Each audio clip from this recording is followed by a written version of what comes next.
जनतेचा अधिकारनामा जाणीव हक्काची या न्यूज चॅनलमध्ये आपले स्वागत आहे. प्रवेशबंदीचा फज्जा, थोरात चौकातील बाजारात ट्रॅव्हल्स बस, पोलीस प्रशासनावर दुर्लक्षाचे आरोप. इचलकरंजी शहरातील थोरात चौक परिसरात दर शुक्रवारी मोठ्या प्रमाणात आठवडी बाजार भरत असतो. या बाजारासाठी शहरासह ग्रामीण भागातील नागरिक मोठ्या संख्येने खरेदीसाठी येत असल्यामुळे परिसरात प्रचंड गर्दी असते. अशा परिस्थितीत मोठ्या वाहनांना प्रवेशबंदी असतानाही काही ट्रॅव्हल्स बसेस सर्रासपणे बाजारपेठेतून फिरताना दिसत आहेत. गर्दीच्या ठिकाणी ट्रॅव्हल्स बस येत असल्याने नागरिकांच्या सुरक्षेचा प्रश्न निर्माण झाला आहे. मात्र यावर कोणतीही ठोस कारवाई होत नसल्याने पोलीस प्रशासनावर दुर्लक्ष केल्याचे आरोप नागरिकांकडून केले जात आहेत. नियम असतानाही त्यांची अंमलबजावणी होत नसल्याने वाहतूक व्यवस्थेवर प्रश्नचिन्ह उपस्थित होत आहे.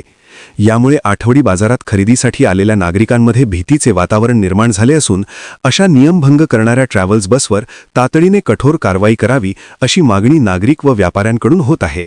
प्रतिनिधी सौ वंदना कोरेसह